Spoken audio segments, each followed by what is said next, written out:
Hello, hello, everybody.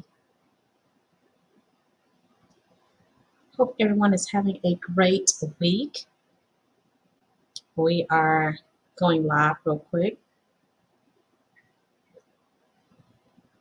and just want to check all of our connections. Hello, hello, everyone. This is Demetrius Curry. I'm so glad that we had the opportunity to come back to you for yet another Financially Fit Fridays. Guys, I'm so excited that we've been able to work together and talk with you on different things in finances that can help you in your journey of becoming financially fit inside your personal finances and your business finances. So glad that you guys are with me today. Hello, Instagram. I see that you're out there as well. Thank you so much for joining us today.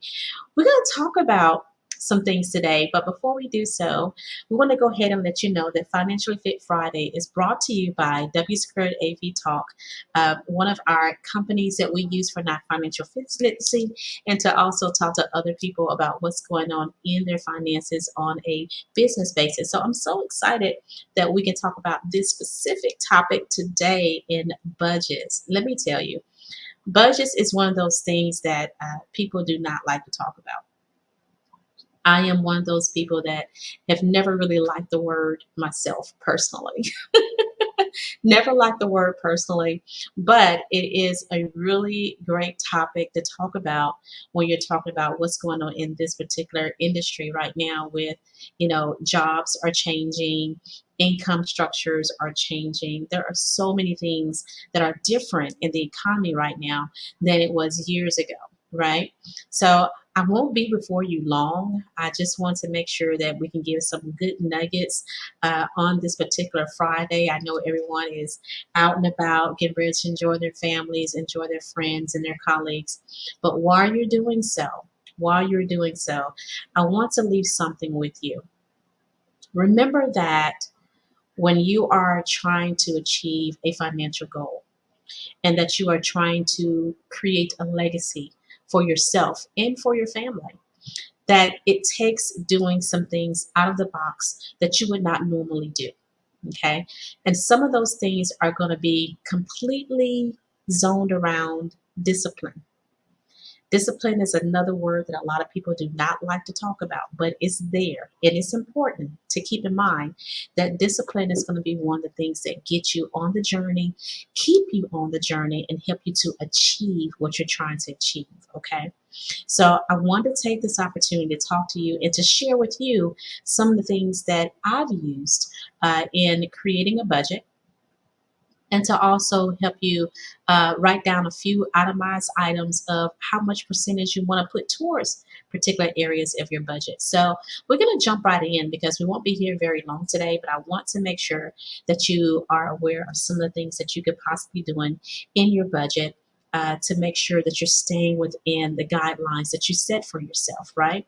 So there's 10 major components to what you want to do to add some really stringent areas for your budget, right?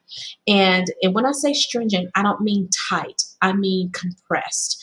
That means compressing it down where you're putting money in a particular area, and then if you go over that area, you can find some type of cushion later on in other areas that you have more space in. Okay, so let's talk about it. One of the things that you want to do is go ahead and look at your housing budget.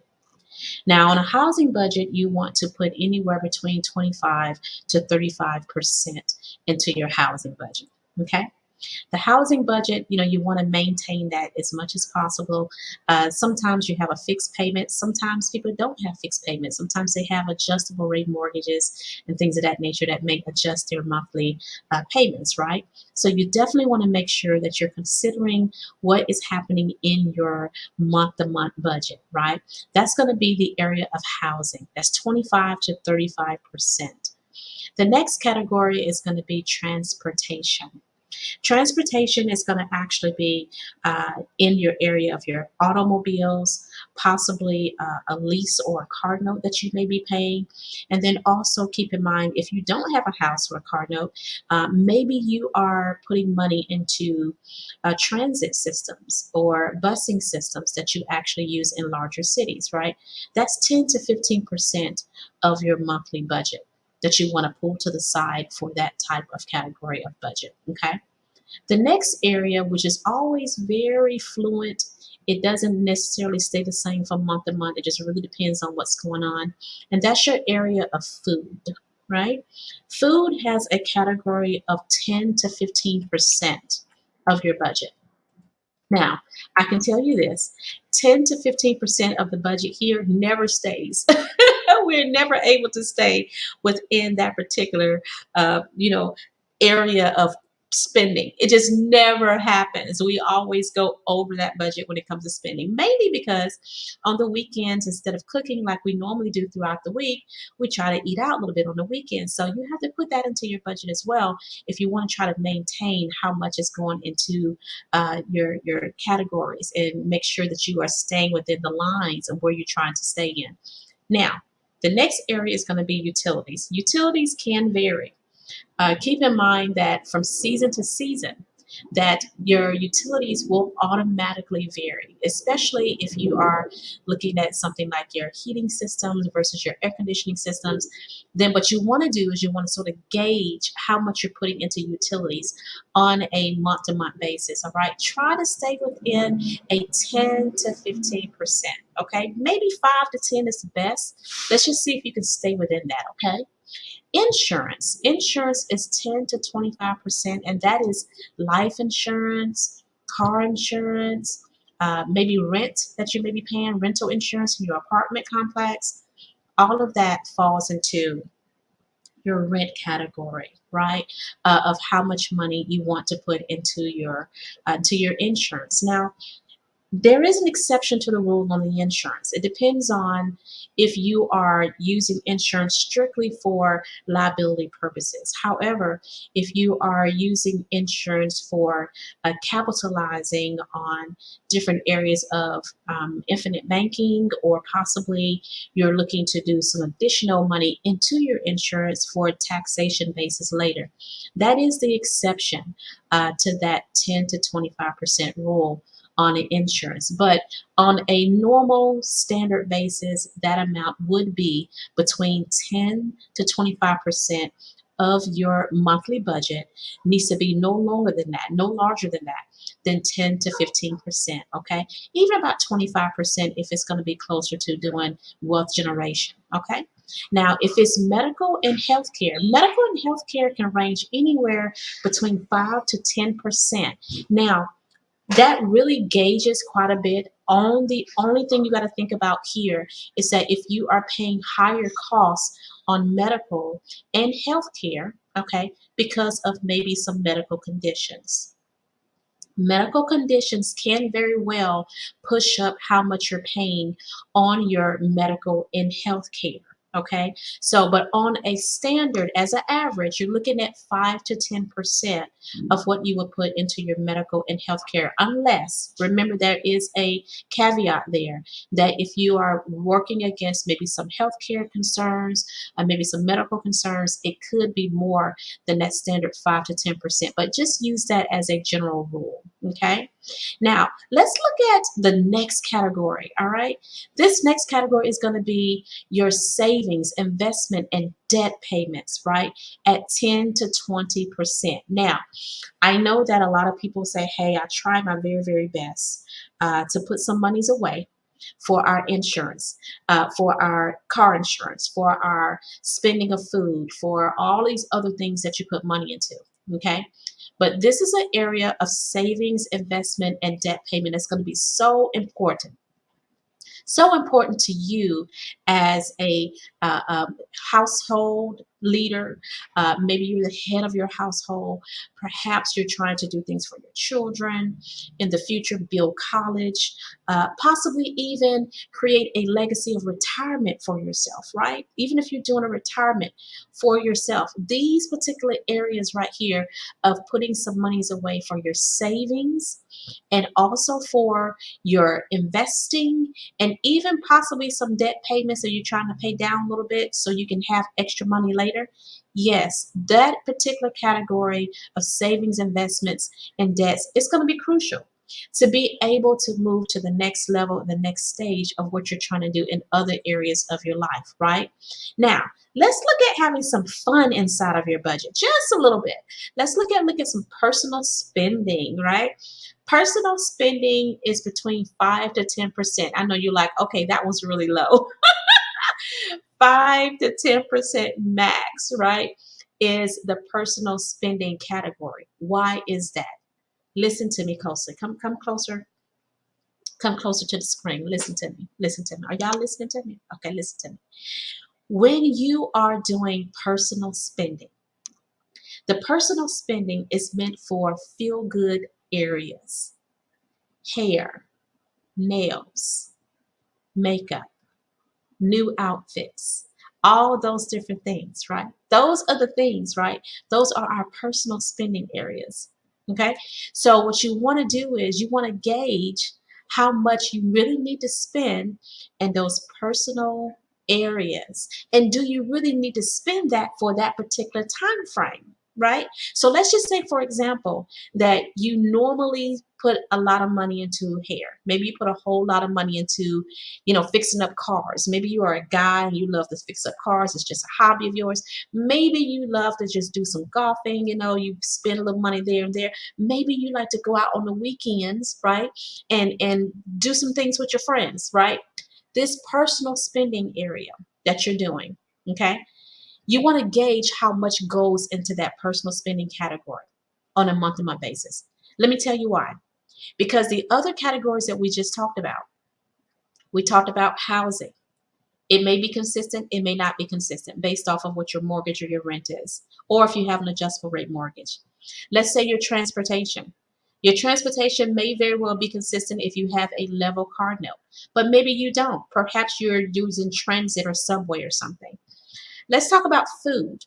Food is always going to be a very volatile category of your budget. So these are areas that's going to be a little bit changing from month to month, even quarter to quarter. Utilities change from season to season. Insurance is normally pretty level. Medical and healthcare can be pretty level unless you're going through a physical situation. Okay. But savings and investing and things of that nature, those can vary. The personal spending area is an area that you can really adjust. You can adjust how much money you put into personal spending where you really need that money in another area of your life. Let's say you need that money into your medical. Let's say you need that money into your utilities because you had a utility hike or something. So you want to gauge what actually is important at that particular moment. And if you don't need that 5 to 10% going to your personal spending, then you can put it somewhere else where it really needs to be doing something for you. Okay. Let's talk about recreational and entertainment and then miscellaneous. Okay. These are two separate categories, but they both get 5 to 10% apiece. Okay. So, recreational, entertainment, miscellaneous, going out to the movies, having fun with your friends, doing all those things that you really, really love to do, right? Those are also areas that you can gauge. Those are areas that you can gauge on how much you need to put there where you really can put them in other areas of your life, right? That is volatile, that needs to have some attention, like what? Medical, like savings, right? Such as housing. Let's say that you are wanting to get ready to buy a new home. Maybe you want to spend more time adding some new things to your home. Maybe you want to renovate. Maybe you want to add some new things to your home to make it more attractive to you and maybe a tenant later on. What you want to do is you want to gauge where their spending is going. on a month-to-month basis, and how you can maneuver and just adjust what areas are going to get a little bit more and which areas can afford to get a little bit less. Okay? So these are the main 10 budget categories that I personally have used in my past and still use now today to help me gauge where my spending is going to be going. So we're looking at the areas again. There's a quick summary of housing, 25 to 35%, transportation, 10 to 15%, food, 10 to 15%, utilities, 5 to 10%, insurance, 10 to 25%, medical and healthcare, 5 to 10%, savings, investments, and debt payments, 10 to 20%, personal spending, 5 to 10%, recreational and entertainment, 5 to 10%, and that last one is miscellaneous for things that you just don't know is going to happen. Just got to have it, got to pay for it. It's 5 to 10%. Okay, so I wanted to add that and to share that with you. I hope that's been something that you can utilize and make some really good nuggets, right?